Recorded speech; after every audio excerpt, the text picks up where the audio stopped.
I'm going to be talking about the No Child Left Behind Act and Common Core Education, the pros of both.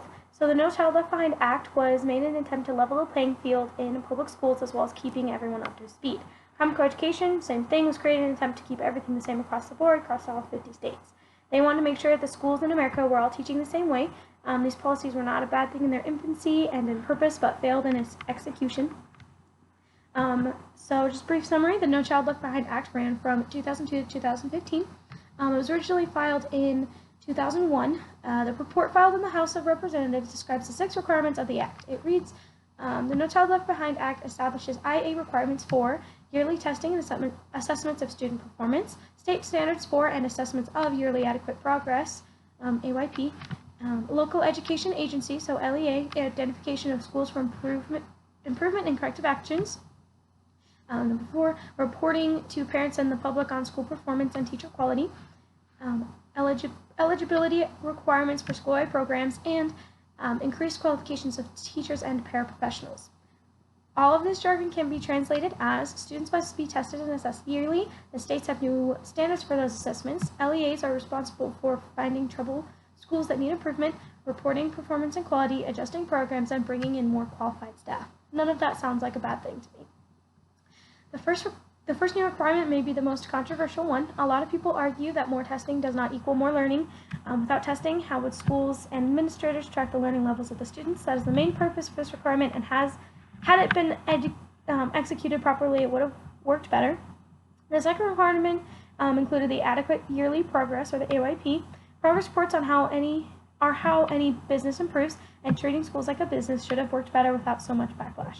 There is the argument that the government is sticking their nose too far into school business, but government involvement, when utilized properly, can be a really good thing. This attempt may have failed, but that's not to say it won't succeed in the future. The third requirement deals with LEA, the local education agencies, and deals with reporting schools in need of help to the right authorities. This affected any schools that were not up to speed academically or in regards to other standards set by the LEA or by the same bill. Those standards included, but weren't limited to, low testing, underqualified teachers, lack of discipline, and even included cleanliness. The point of the LEAs in these identifications was to make sure that even low-income areas kept good schools. Again, this was flawed in its execution, but productive in its original intention. The fourth requirement is in the same vein, reporting on teacher quality and school performance. So any business goes through inspections, they must pass. So why are we expecting less for our children? If McDonald's fails too many health inspections, the restaurant is rightfully closed.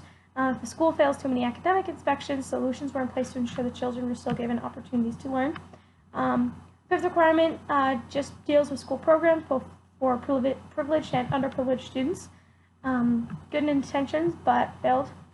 The sixth requirement, which was increased qualifications of teachers and paraprofessionals, was perhaps the most important change. Teachers in both private and public schools have an incredible impact on all children that attend their respective schools. If we as citizens and parents are allowing underqualified or substandard teachers into the schools, the students are the ones who are suffering.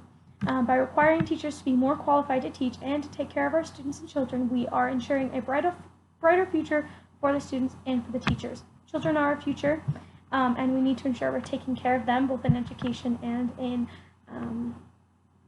mental health. This very statement was what the No Child Left Behind Act was intended. Common Core, same thing, was intended to level out playing field across the states, to get all students across all the states to be studying the same things at the same time.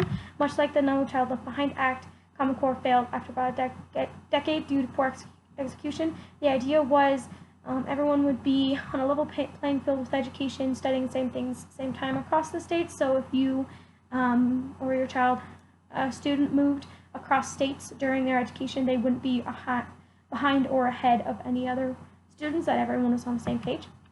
The intentions of both the No Child Left Behind Act and Common Core Education were good, but the execution and nationwide rejection ruined the hopes of those who created these institutions. The students were the ones who were to be benefited in many ways, but both of these acts died after about a decade.